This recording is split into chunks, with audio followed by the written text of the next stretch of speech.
Sejam bem-vindos à teleconferência da Vale, onde serão discutidos os resultados do quarto trimestre de 2021. No momento, todos os participantes estão conectados apenas como ouvintes. Mais tarde, será aberta a sessão de perguntas e respostas, quando então serão dadas as instruções para participarem desta sessão. Antes de prosseguir, gostaria de esclarecer que eventuais declarações que possam ser feitas durante esta teleconferência relativas às perspectivas dos negócios, bem como projeções, constituem-se em previsões baseadas nas expectativas da administração em relação ao futuro da Vale. Essas expectativas estão sujeitas às condições macroeconômicas, riscos de mercado e outros fatores.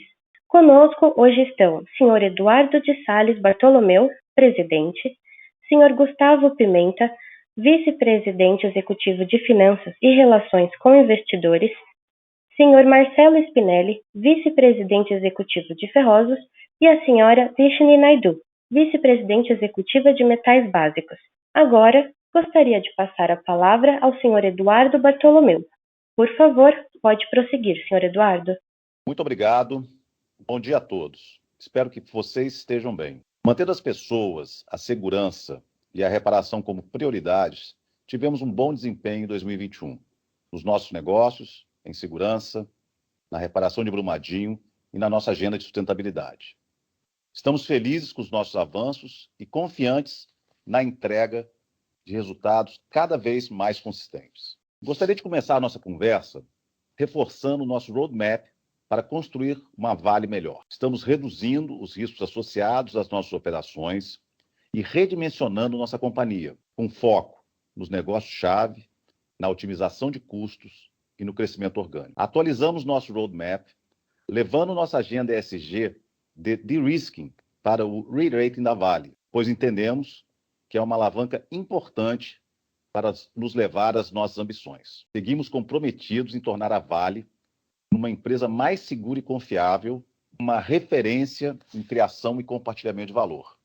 Isto apoiado em uma sólida geração de caixa e na alocação disciplinada de capital. O ano de 2021 foi bastante importante para aumentar a estabilidade da companhia, gerando resultados operacionais e financeiros significativos. Começando com o minério de ferro, alcançamos uma capacidade de produção de cerca de 340 milhões de toneladas por ano no final de 2021, com a retomada e estabilização da produção em Serra Leste, Timbopeba e Fábrica. Aumentamos a produção de finos de minério de ferro em 5% e de Pelotas em aproximadamente 7% frente ao ano anterior. Tivemos o maior volume de vendas de minério de ferro para o quarto trimestre de nossa história, com 82,5 milhões de toneladas. E também avançamos com as ações para reduzir o uso de barragem, iniciando as operações das plantas de filtragem de rejeitos em Vargem Grande e Itabira. Em metais básicos, mesmo com enormes desafios, começamos 2022 com boas perspectivas, com as operações de Ontário,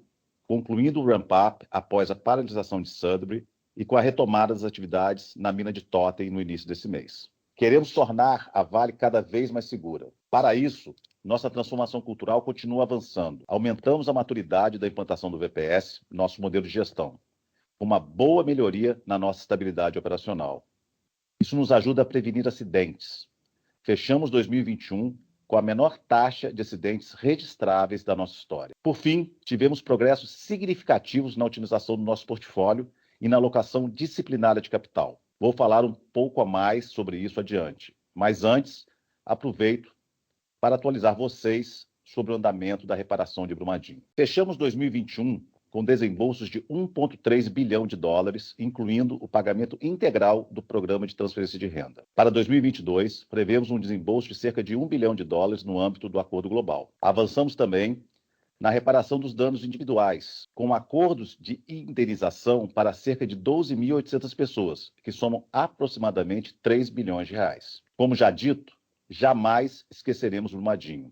E estamos reparando Brumadinho com escuta ativa e de forma célere, justa e ágil. Na gestão de barragens, passamos por um teste importante no começo desse ano, com chuvas muito acima do esperado em Minas Gerais. 30% do que se era esperado para o ano choveu em 12 dias. Nesse cenário bastante difícil, Nossas barragens e operações mostraram resiliência e um desempenho muito bom. Uma medida essencial para reduzir o risco da Vale é o nosso programa para eliminar barragens a montante. De um total de 30 estruturas, já eliminamos 7. E em 2022, eliminaremos mais 5. Até 2025, teremos eliminado 2/3 de nossas estruturas a montante. Esses projetos são complexos, em alguns casos, pioneiros. Por isso, ajustamos nossas provisões após algumas revisões técnicas. O Gustavo Pimenta abordará isso mais à frente. Para fechar, reitero nosso compromisso com a implantação do Padrão Global da Indústria sob Gestão de Rejeitos, o GISTM. Falando agora sobre nossa agenda ESG, assumimos compromissos ousados desde 2019, em linha com os grandes desafios da sociedade. Estamos entregando o que prometemos e apresentando nossos resultados com maior transparência. No slide, vocês podem ver as entregas em cada uma dessas dimensões. Temos meta de zerar acidentes com lesões de alto potencial em 2025. Em 2021, observamos uma importante redução na taxa de acidentes, como já mencionei. Chamo a atenção para a nossa agenda climática, rumo à neutralidade de carbono até 2050. Em 2021, anunciamos investimentos entre 4 e 6 bilhões de dólares para ações em escopo 1 e 2 até 2030. Em emissões de escopo 3, estamos engajando com clientes que já representam 40% de nossas ambições para parcerias em soluções de descarbonização. Também lançamos o Briquete Verde, em 2021, fundamental para a redução de emissões de CO2 na siderurgia. Mais importante, a Vale está estrategicamente posicionada para enfrentar o desafio climático, com um portfólio diferenciado, o minério de ferro de alta qualidade, que começaremos a chamar de classe 1, copiando o conceito do mercado de níquel, e as nossas reservas diferenciadas de níquel e cobre. Ainda na agenda ESG, é fundamental fortalecer nossa atuação social. No último Vale Day, lançamos nossa missão social com metas claras, que incluem a retirada de 500 mil pessoas da condição de extrema pobreza, ajudando no desenvolvimento de comunidades resilientes. Também tivemos um bom desempenho em nosso compromisso em dobrar a participação feminina na força de trabalho, de 13% para 26%, a ponto de antecipar sua previsão de entrega de 2030 para 2025, pois já aumentamos essa participação para aproximadamente 19%. E, para ampliar nossa diversidade étnico-racial, estabelecemos o compromisso de alcançar 40% de liderança negra na companhia até 2026.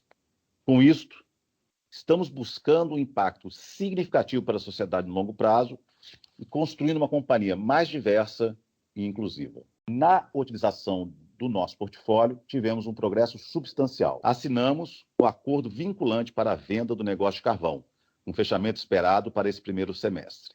Também concluímos a venda da nossa participação na CSI por mais de 400 milhões de dólares neste mês. A otimização de portfólio solucionou drenos de caixa e monetizou ativos não estratégicos, como, por exemplo, a VNC, a Mosaic e a operação de ferro ligas de manganês. Seguimos trabalhando nos desinvestimentos para focar nos ativos e iniciativas que, de fato, criam valor para a companhia e nos impulsionam para a liderança em mineração sustentável. Por último, falando em criar e compartilhar valor, distribuímos 95% da nossa geração de caixa em 2021 para os nossos acionistas, entre dividendos e buyback. E anunciamos ontem a distribuição de 3,5 bilhões de dólares em dividendos. Também aumentamos em 6% a participação dos acionistas em nossos lucros futuros com o nosso programa de recompra. Ou seja, com um bom desempenho operacional e disciplina de capital, estamos revertendo os bons resultados para os nossos acionistas e permitindo que seja possível construir uma agenda de divisão de valor com toda a sociedade. Como já disse, 2021 foi um ano de boas entregas. Logo, não poderia deixar de agradecer aos nossos empregados, parceiros, clientes e fornecedores pela resiliência e forte empenho nas diversas frentes de trabalho. Passo agora a palavra para a nossa nova vice-presidente de Metais Básicos, Darshini Naidu.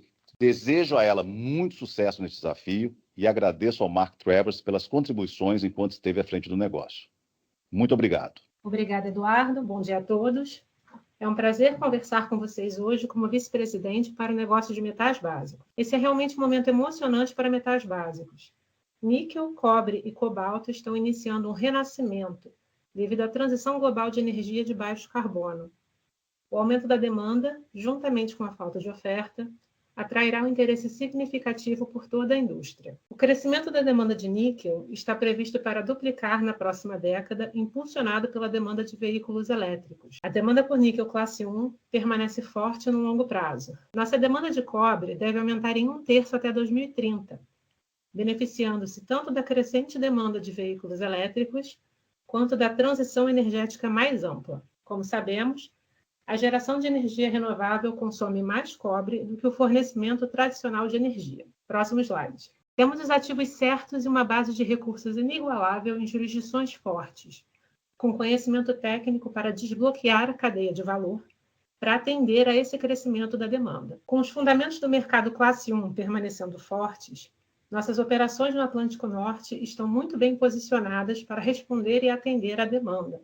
Nossos recursos canadenses de níquel são de alta qualidade e polimetálicos, com instalações de downstream bem estabelecidas que são capazes de fornecer não apenas produtos de níquel premium, mas também cobalto e cobre, que são tão importantes para a transição energética. No Atlântico Sul, temos uma plataforma para crescer em cobre em Carajás, província mineral inigualável, que a Vale conhece bem e na qual atua também muito bem.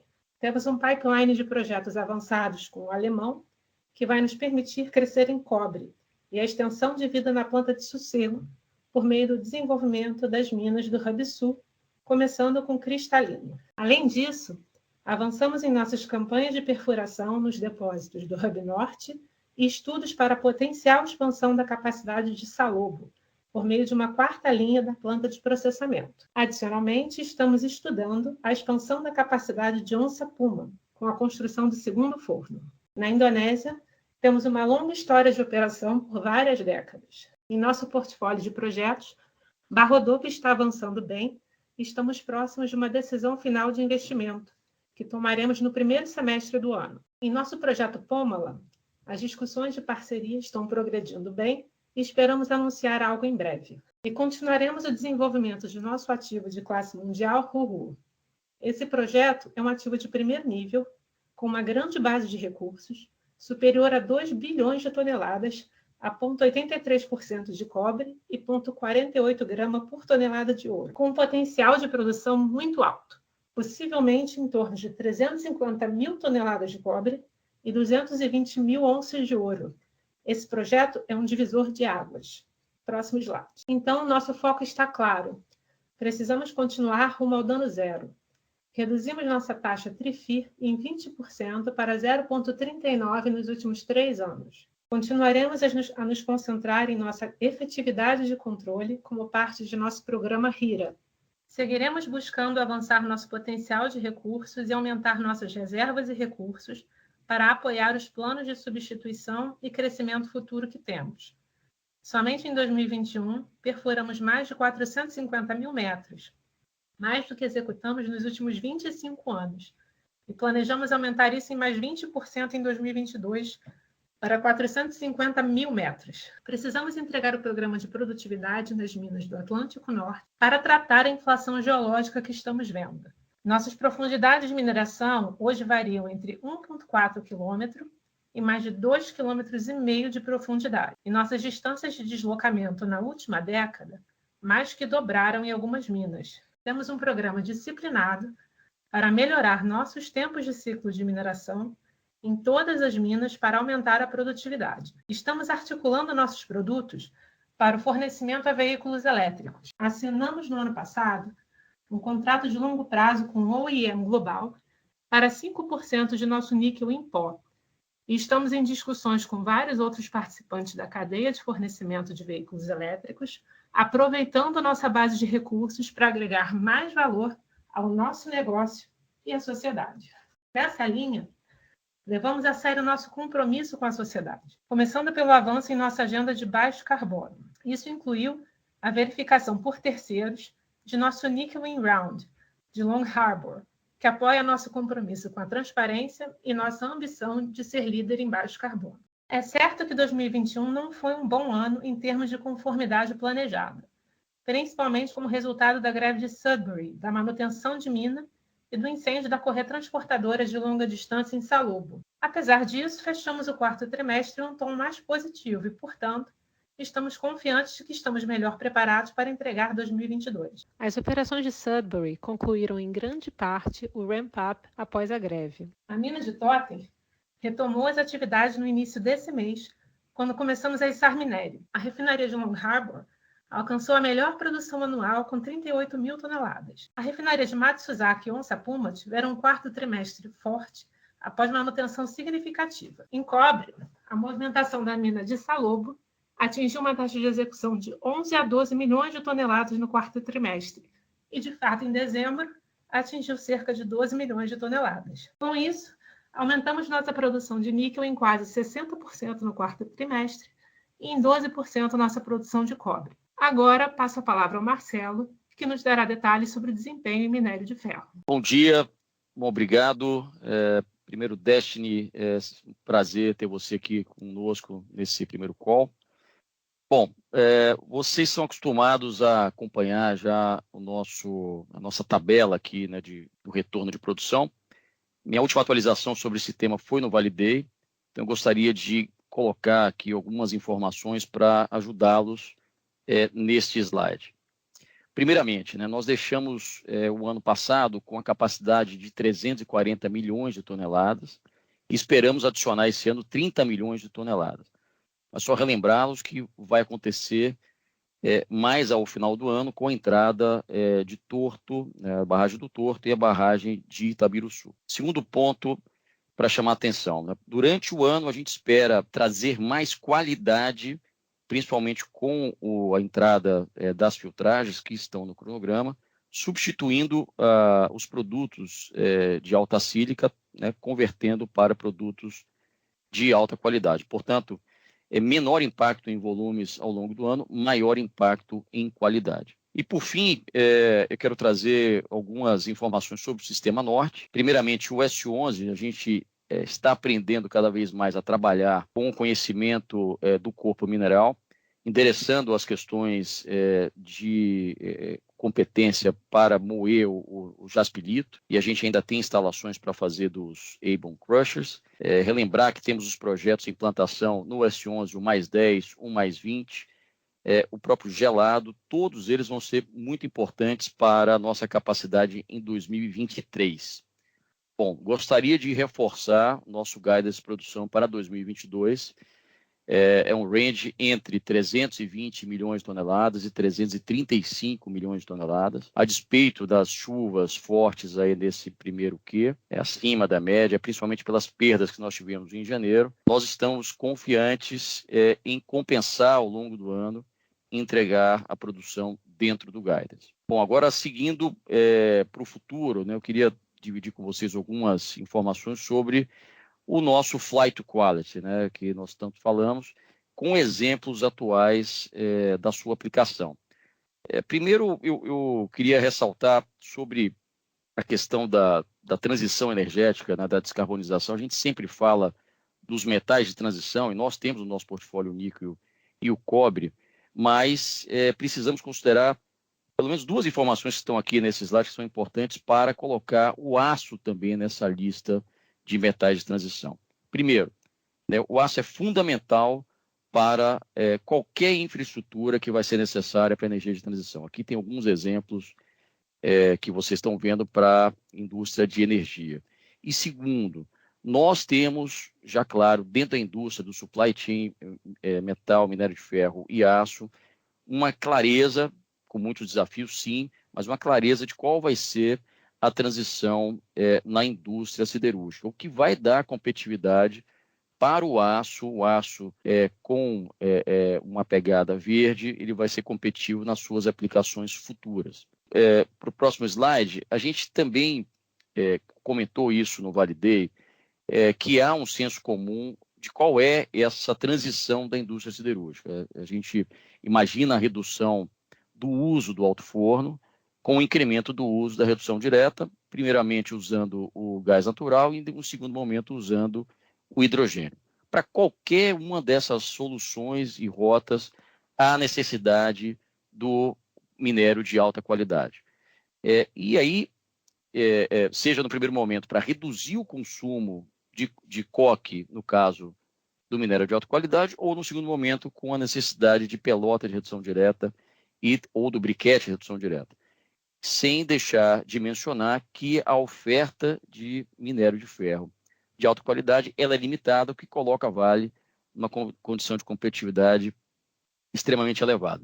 Tudo isso, para concluir, esse gráfico sobre os prêmios que nós estamos enxergando já há alguns meses, na verdade anos, sobre a diferença entre o minério de alta qualidade e o minério de baixa qualidade. Esses representam exatamente o flight quality hoje. A gente consegue claramente ver uma separação do mercado, um mercado que nós estamos competindo, a gente está chamando inclusive de um mercado de Class 1 de minério de ferro, em que a gente enxerga crescimento e melhores preços. Nós vamos falar bastante sobre isso ao longo do ano. Eu passo a palavra para Gustavo Pimenta. Obrigado, Marcelo. Eu gostaria de começar com os principais fatores que influenciaram o desempenho do nosso EBITDA no slide 23. Como vocês podem ver, no quarto trimestre, nosso EBITDA ficou bem em linha com o terceiro trimestre, em cerca de 7 bilhões de dólares. O principal efeito negativo veio dos preços realizados no minério de ferro, refletindo a queda de 53 dólares do preço de referência no trimestre. Esse efeito foi quase totalmente compensado pela venda de finos de 82 milhões de toneladas, um recorde para um quarto trimestre, combinadas com os melhores preços e vendas nos metais básicos, conforme retomamos as operações em Sudbury. Vamos passar agora à geração de caixa no próximo slide. Nossa conversão de EBITDA em caixa nesse trimestre foi impactada por efeitos de capital de giro, pagamentos de obrigações de Brumadinho e investimentos sazonalmente mais altos. Sobre capital de giro, os principais fatores foram, primeiro, cerca de 1,5 bilhão de retorno de caixa aos clientes. São vendas pelas quais recebemos no terceiro TRI, mas que efetivamente entregamos no quarto trimestre a menores preços de referência. Então, conforme acordado com os clientes, nós ajustamos o preço final da venda para quando a carga é entregue, como já comentamos em calls anteriores. O segundo efeito, de cerca de 1 bilhão de dólares, é relacionado aos maiores volumes de venda provisórias no trimestre, em comparação ao trimestre anterior, levando a um aumento do contas a receber. Essas faturas se converterão em caixa no primeiro trimestre desse ano. Também aceleramos no quarto trimestre os pagamentos relacionados ao acordo de reparação integral de Brumadinho, incluindo os relativos à implementação do programa de transferência de renda, tudo em linha com nossas expectativas. Por fim, os 784 milhões de dólares que vocês veem na barra verde à direita do gráfico. Este valor representa principalmente o dinheiro recebido pela venda de nossas ações da Mosaic, deduzido do caixa utilizado no programa de recompra de ações. Indo agora para o lucro líquido no próximo slide. Aqui trazemos os principais elementos para a reconciliação entre o EBITDA e o lucro líquido no trimestre. Como vocês podem ver, adicionamos 1,7 bilhão em novas provisões para a descaracterização das nossas barragens a montante. Esse ajuste foi necessário após uma revisão completa das soluções de engenharia e geotécnicas necessárias para cumprir o plano de descaracterização. Com essa revisão, esperamos agora que os desembolsos associados ao plano passem de cerca de 300 milhões de dólares para 450 milhões de dólares em média por ano entre 2022 e 2026. É importante destacar que não alteramos nenhum dos objetivos de descaracterização apresentados no Vale Day e continuamos com a expectativa de que não haja nenhuma barragem em nível 3 de emergência até 2025. Segundo ponto, nosso resultado de participação foi de 1,1 bilhão, inferior devido ao complemento da provisão relacionada à Fundação Renova. O ajuste foi feito após novas decisões judiciais relacionadas à compensação de moradores das cidades impactadas, valores indenizáveis e municípios afetados. Por fim, durante o trimestre, nós retornamos 3 bilhões de dólares de capital de algumas de nossas subsidiárias e, como resultado, reconhecemos um ganho pela variação cambial acumulada nesses investimentos. Passando agora às nossas iniciativas de eficiência de custo no próximo slide. Como apresentamos no Vale Day, esta é uma de nossas prioridades estratégicas, a qual enxergamos ainda mais relevante hoje no contexto de aceleração global da inflação que está afetando a todos. Nosso principal objetivo para 2022 é manter nossos custos fixos e investimentos em manutenção constantes, implementando iniciativas que irão compensar toda a pressão inflacionária do ano. Como vocês podem ver no lado esquerdo desse slide, nós já identificamos uma série de iniciativas para atingir nosso objetivo, como redesenho da estrutura organizacional, avanços no processo de suprimentos, otimização de overhead e implementação de soluções tecnológicas que levarão a uma maior produtividade em nossas operações. Essas iniciativas e o foco contínuo em aumentar a eficiência e produtividade em toda a Vale, sem comprometer a segurança e a resiliência de nossas operações, irão definir as bases para entregarmos nosso objetivo de $1 bilhão de economia a partir de 2023. Outro importante tema é a inflação nos custos variáveis. Em nossa indústria, o impacto mais direto vem do preço do petróleo, atualmente sob pressão devido aos últimos acontecimentos geopolíticos. Como vocês podem ver no lado direito do slide, isso tem um impacto nos nossos custos de bunker e diesel. E trazemos aqui algumas sensibilidades do potencial efeito em C1 e all-in. Por outro lado, como Spinelli explicou anteriormente, estamos vendo maiores prêmios de qualidade em 2022, os quais esperamos que tenham um impacto positivo no nosso custo all-in, compensando o efeito negativo do preço do petróleo. Para concluir o tema de custos, permanecemos focados em entregar um C1 de longo prazo, sem compra de terceiros, de $14 a $15 por tonelada, em linha com o que apresentamos no Vale Day, e um custo caixa all-in em torno de $30 a $35 por tonelada. Resumindo, estamos muito confiantes de que alcançaremos nossos objetivos estratégicos e financeiros. Permanecemos obcecados com segurança e trabalhando duro para recuperar nossa capacidade de produção no minério de ferro e metais básicos. Estamos liderando a transformação para uma indústria de minério de ferro de baixa emissão e seguiremos alavancando nossos ativos de níquel e cobre para apoiar a transição energética. Por fim, e como Eduardo destacou, permanecemos comprometidos em entregar retornos superiores aos nossos acionistas. Com isso, gostaria de abrir o call para perguntas.